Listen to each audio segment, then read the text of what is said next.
السلام علیکم ورحمۃ اللہ وبرکاتہ۔ ان الحمد للہ والصلاة والسلام علی رسول اللہ، اما بعد، بسم اللہ الرحمن الرحیم۔ ہر مسلمان کی یہ چاہت ہوتی ہے کہ وہ قرآن پاک کی تلاوت کو اچھے سے اچھے انداز میں کر سکے اور اچھے سے اچھے انداز میں وہ سنے، اور یہ چاہت کیوں نہ ہو کیونکہ نبی پاک صلی اللہ علیہ وسلم کا ارشاد گرامی ہے، حسنوا القرآن باصواتکم فإن الصوت الحسن یزید القرآن حسنا، کہ تم قرآن پاک کو اپنی آوازوں کے ساتھ خوبصورت کرو، کیونکہ خوبصورت آواز قرآن پاک کے حسن کو بڑھا دیتی ہے، دوبالا کر دیتی ہے۔ ہمارا یہ بچوں کا مقابلہ بھی اسی کی ایک کڑی ہے۔ دنیا میں لوگ بہت ساری چیزوں کے مقابلہ جات کرواتے ہیں، کہیں کرکٹ کے مقابلے، کہیں گانے کے مقابلے۔ خوش قسمت ہیں وہ بچے جن کا قرآن پاک کے اندر مقابلہ، حسن قرات کے اندر مقابلہ کیا جاتا ہے۔ پہلے بھی بچوں کا قرات کا مقابلہ ہوا اور حسن اذان کا مقابلہ ہوا۔ آپ لوگوں نے ان بچوں کی بہت زیادہ حوصلہ افزائی کی، کمنٹ کے ذریعے سے حوصلہ افزائی کی، اس سے بچے بھی بہت خوش ہوئے، اور مزید یہ کہ دوسرے بچوں کے اندر ذوق پیدا ہوا۔ آج بھی میرے ساتھ دو بچے دارالقرہ فیصل آباد شعبہ حفظ کے دو بچے موجود ہیں۔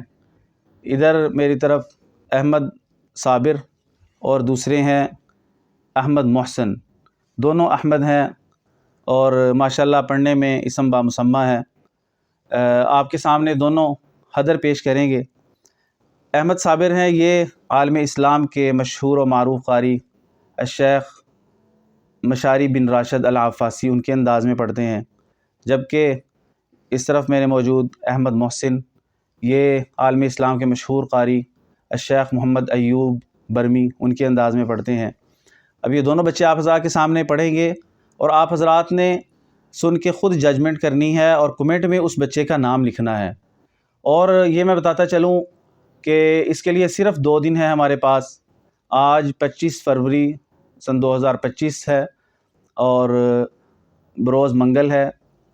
کل اور پرسوں 26 اور 27 فروری 2025 کی شام 6 بجے تک، اس سے پہلے آپ کمنٹ کریں گے اور اس کا نام لکھیں گے، جس کا آپ کو زیادہ انداز اچھا لگے، قرات اچھی لگے، آپ کمنٹ کریں گے، اس کا نام لکھیں گے، اور ان کو انشاءاللہ پرسوں کو شام کو مقابلہ جیتنے پر انعام دیا جائے گا۔ جس کے زیادہ ووٹ ہوں گے اس کو انشاءاللہ انعام دیا جائے گا۔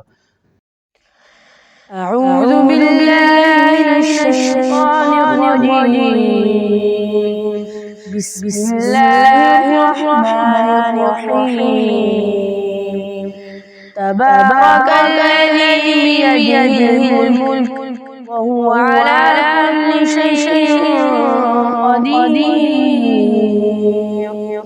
الذی خلق الموت والحیاة لیبلوکم ایکم احسن عملا وہو العزیز الغفور، الذی خلق 7 سماوات طباقا ما ترى في خلق الرحمن من تفاوت فارجع البصر هل ترى من فطور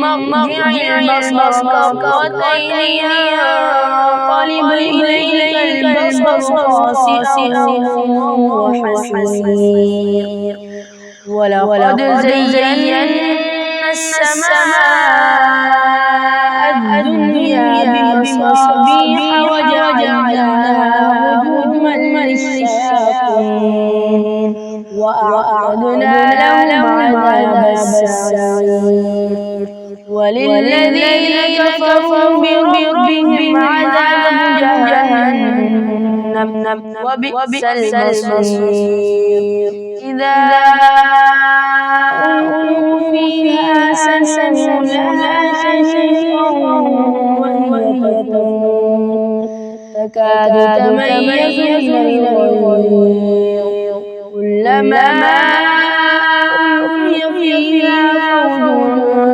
سألهم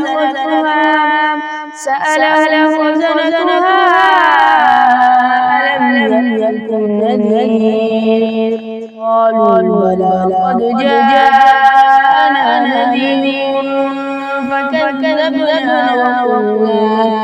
وقلنا ما نزل الله من شيء أنتم إلا في ضلال كبير. صدق الله العظيم. أعوذ بالله من الشيطان الرجيم. بسم الله الرحمن الرحيم. الحمد لله فاطر السماوات والأرض جاعل الملائكة رسلا أولي أجنحة مثنى وثلاث ورباع يزيد في الخلق ما يشاء إن الله على كل شيء قدير.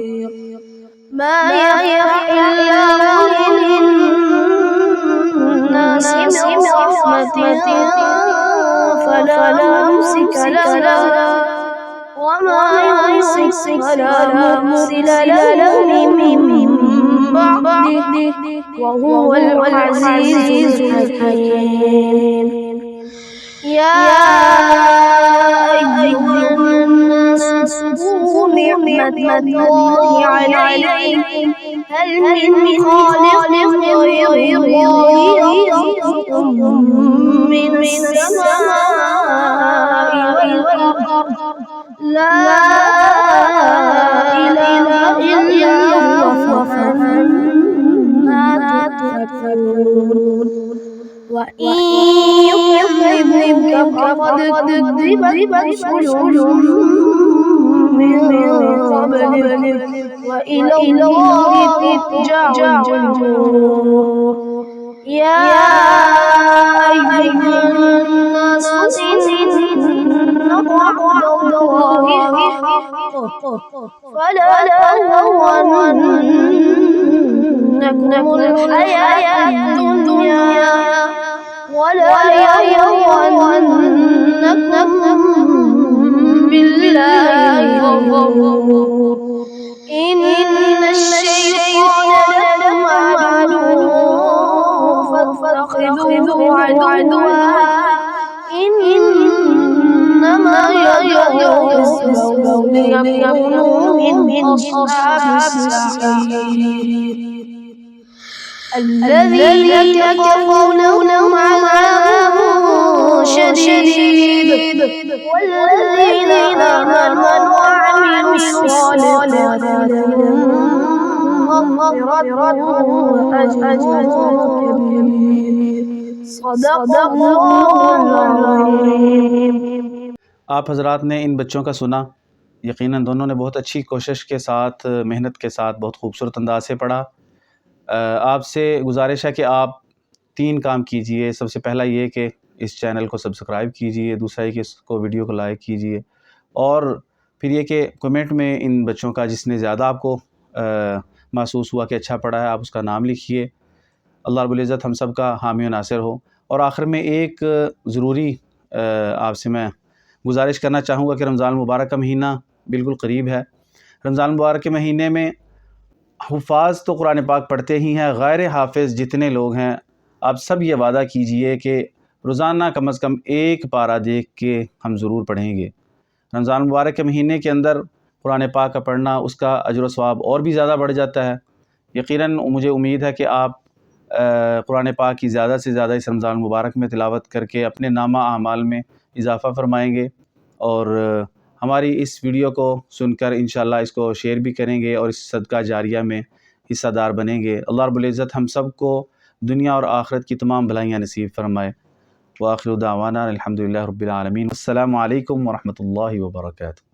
इस तरह की मज़ीद बेहतरीन वीडियोज़ देखने के लिए हमारे इस चैनल को सब्सक्राइब करें और बेल आइकन को ज़रूर दबाएं ताकि आइंदा हमारी वीडियोज़ अब तक पहुंचती रहे।